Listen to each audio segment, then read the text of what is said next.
Hello, everybody. It is Mrs. Lloyd here today on Thursday, March 26th.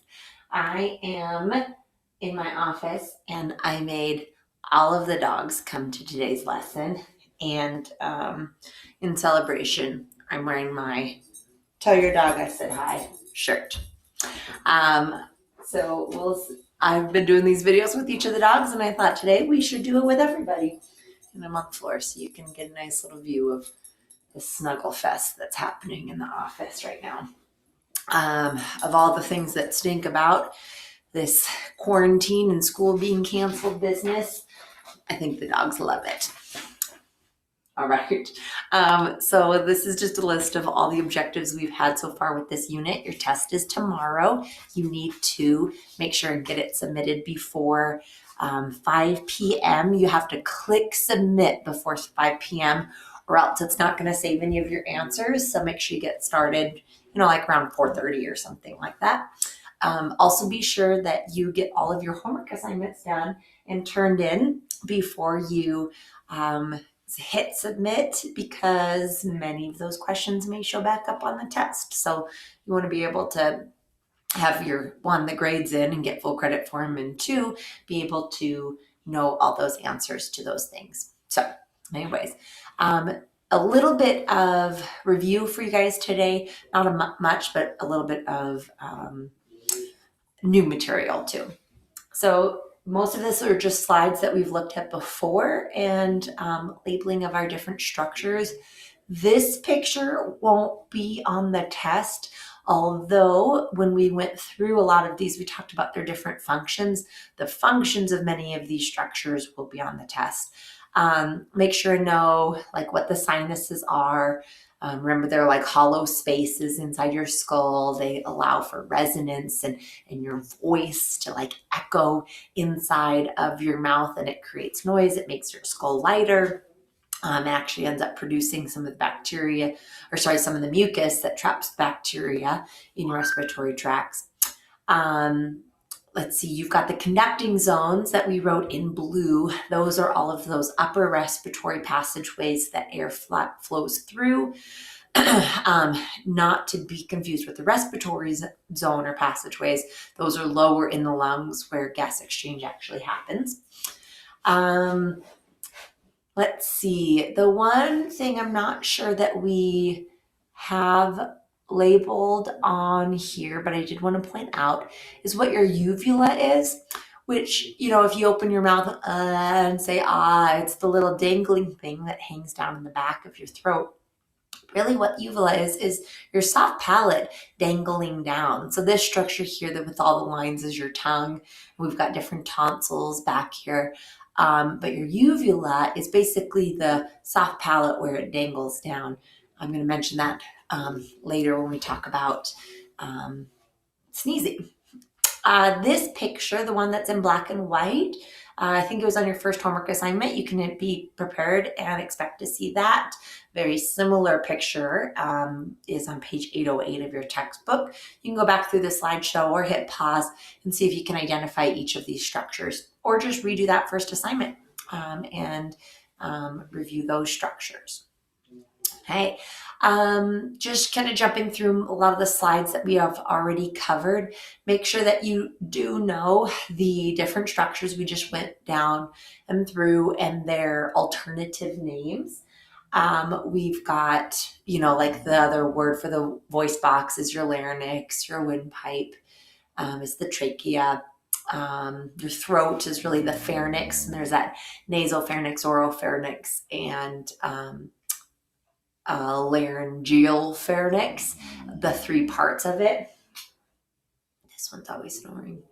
And then know that the functions of your nasal structures and all these is to warm, humidify, and filter the air. That's an important function that you need to know. Just real quick, want to review with you the epiglottis and glottis and vocal folds. So your vocal folds are your vocal cords. Okay, so you've got true vocal cords here, and then some people refer to the vestibule where they're found, as well as being vocal folds as well, but we call them the false vocal cords. And the way that we tighten and relax those makes your sound. Men tend to have larger vocal cords, and so that ends up making for a deeper voice. If you're a singer, right? I know you guys have talked quite a bit about this. My students who are in choir and things like that have a good understanding of how these work. So your vocal folds surround the glottis. Your glottis is just the hole. This opening right here is the hole itself. And know that that's the glottis. And the epiglottis, as in above the glottis, it is the structure that covers up and will essentially prevent food from going down that hole, the glottis, into your trachea when you swallow. So the epiglottis, it's this little structure up above here. It's this piece of cartilage that's going to fold down to prevent you from choking on food, hopefully. As I already mentioned, the respiratory zone is these lower passageways in which air flows through. And the main thing I want to mention on this page for your test is that the alveoli, right, are the air sacs. Sorry, guys. And those air sacs are where gas exchange occurs. And so that is the actual place where gas exchange occurs in the alveoli. Okay, I do want to spend a little bit of time talking about some of the functions of the respiratory system here. And so we've already talked about the membranes and the pleura, but I don't know if I talked very much about the functions of your pleura. So it's the sac, the double membrane sac that surrounds your lungs, and it does quite a few different things for you. We know that, like with your regular breathing and rhythms, that the serous fluid that's secreted there prevents friction and rubbing. We do know that. But the other thing I don't think I mentioned to you is that liquid makes the sides stick together. So when we do these actions of breathing and you drop your diaphragm and you expand your rib cage using those external intercostal muscles, in fact, the membranes are stuck to the side of my thoracic wall, and as I breathe, it pulls that cavity along with the muscles as they expand.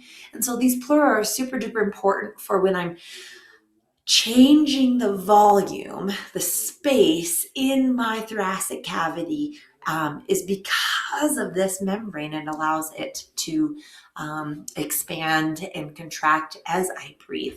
If I didn't have these membranes, or there was a hole in the membrane, we would describe that as a collapsed lung, because you don't have air pressure that is being contained within that space. And so those pleura are super important for helping you breathe. They also help prevent infections. Think of them as an extra line of defense, keeping things from getting into your very, very precious lungs. I think those were all of them. You'll see a question on your review today about the pleura and their functions. Okay. All right, so speaking of breathing and how we breathe, I want to review with you these actions of breathing. So inspiration is inhaling, taking it in, expiration, exhaling, moving air out. And the muscles that inhale, remember when your diaphragm is relaxed, it's kind of like up like this. So when I say my diaphragm contracts, it flattens out and it drops down. That dropping down action increases my lung volume. And then my external intercostal muscles, they spread out my rib cage and create a larger lung volume. Right? And the thing that forces air in is the difference between the air pressures. They refer to the pressure inside your lungs as the interpulmonary pressure or volume. If my volume inside my lungs, interpulmonary volume, is less than the atmospheric pressure, so all this area around me, air is going to rush in to my lungs, because things love to go from high to low pressure, high to low concentrations. It's going to move from high to low. So when I flex these muscles, I drop my diaphragm as it contracts. I contract my external intercostals. I inspire when they're contracted. And then my passive exhale is just relaxing those muscles, is it?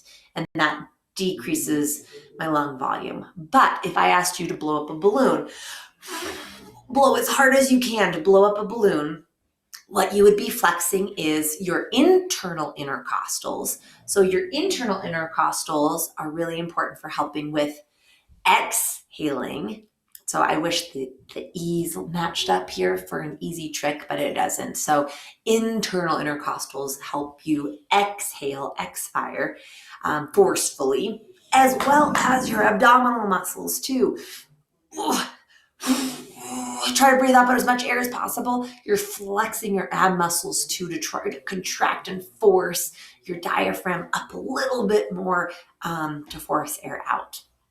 And so that's your forceful expiration of air. And actually, before I move on, I should go back here before I wanted to talk very quickly about some funny actions that you guys might be thinking of as we're discussing respiration. In Plan Book, for fun, optional, I have a series of videos that you can watch that may go into more detail about each of these different things that we might experience. So yawning, when you yawn, is when you take a very, oh look, he did it too. You take a very, very deep inspiration. Okay. And so just yawn. I'm going to just keep saying the word yawn until you yawn. And I want you to think about when you yawn, the fact that your diaphragm is decreasing down and your lung volume is increasing. And you are basically inhaling a huge deep of breath.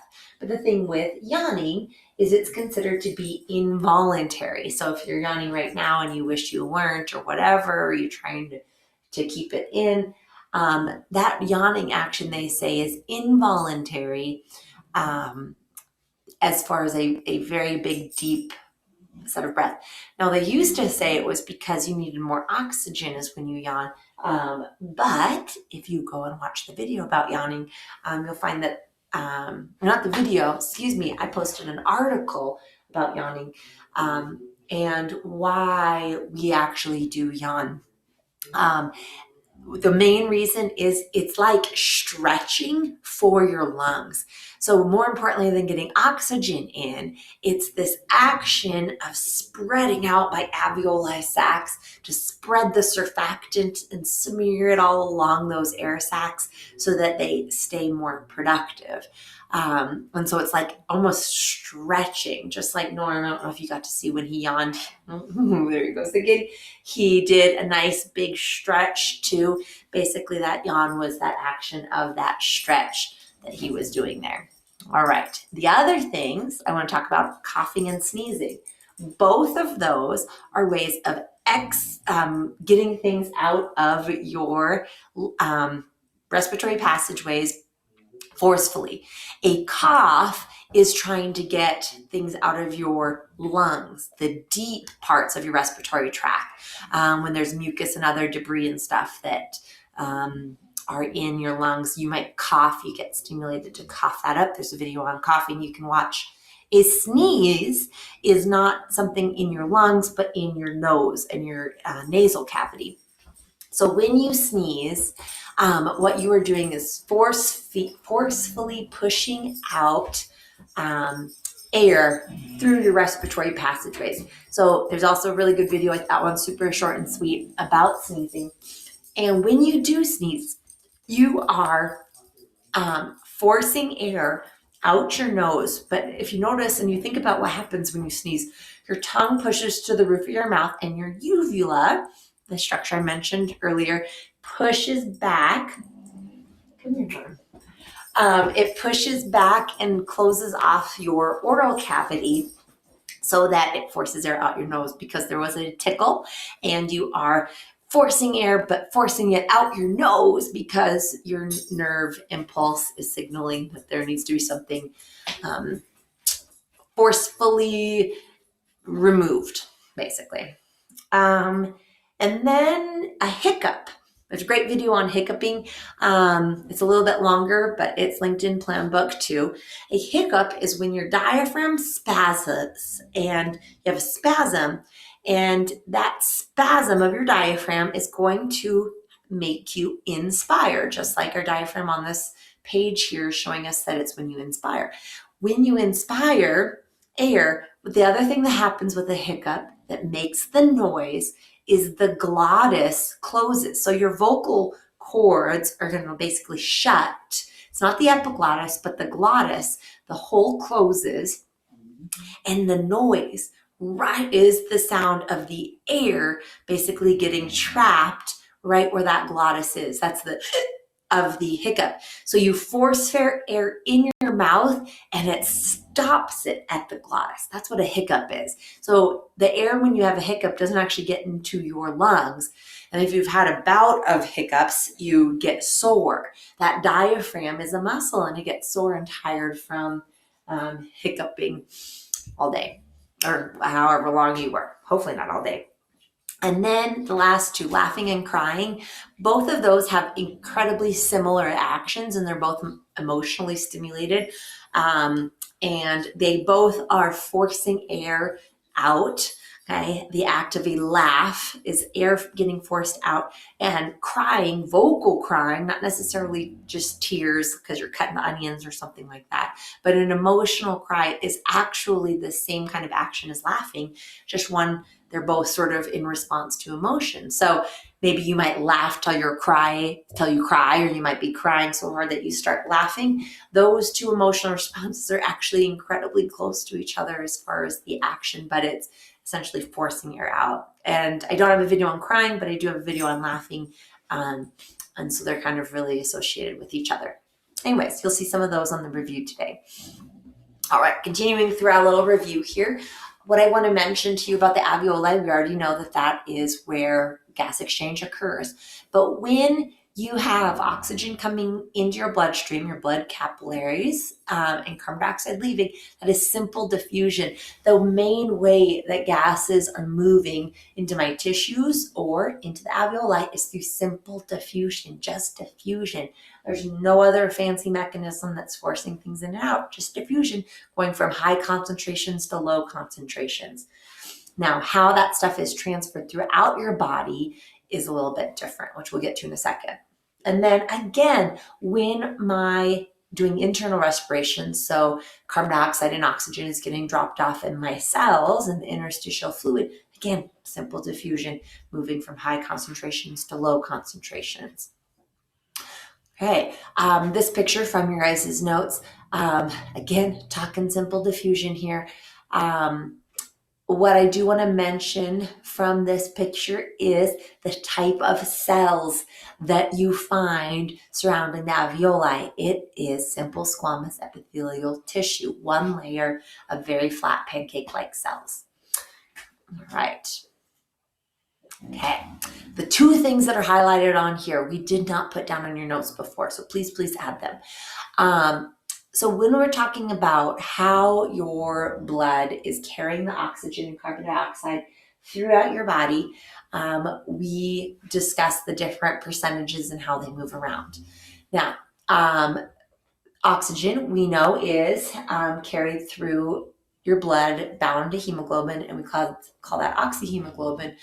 And about 23% of the carbon dioxide does also attach to hemoglobin. There was a great video I linked for you guys to watch about this specifically and how oxygen and carbon dioxide bind to hemoglobin.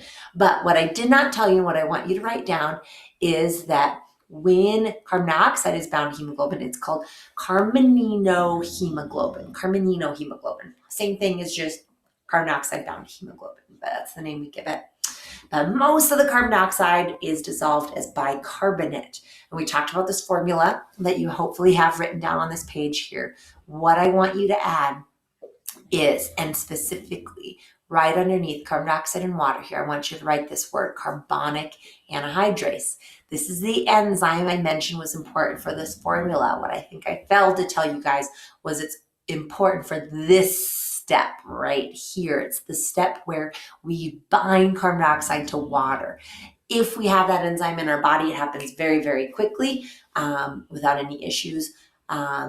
And then the carbonic acid does turn into bicarbonate after hydrogen ions are stripped off. But the carbonic anhydrase is important for binding these two together in our blood. That is important for you to know. All right. This is showing our two different types of respiration in the lungs for the external respiration, and at our body tissues for internal respiration.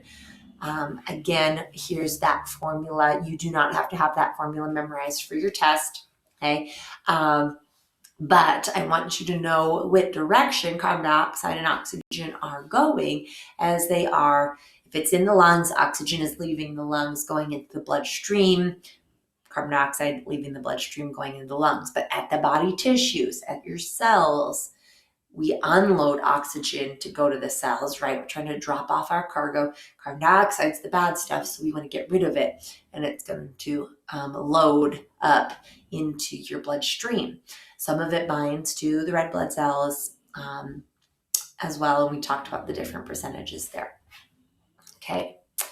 And then quick review here of basically our nervous system. Our two different sensors that we have. We've got carbon dioxide sensors in the brain, and then oxygen sensors in the heart. Of these two, the one that is the most important for maintaining your breathing control centers is carbon dioxide. Yeah, your body pays attention to the oxygen levels, but not nearly as much as it does carbon dioxide. Carbon dioxide is what your brain cares about.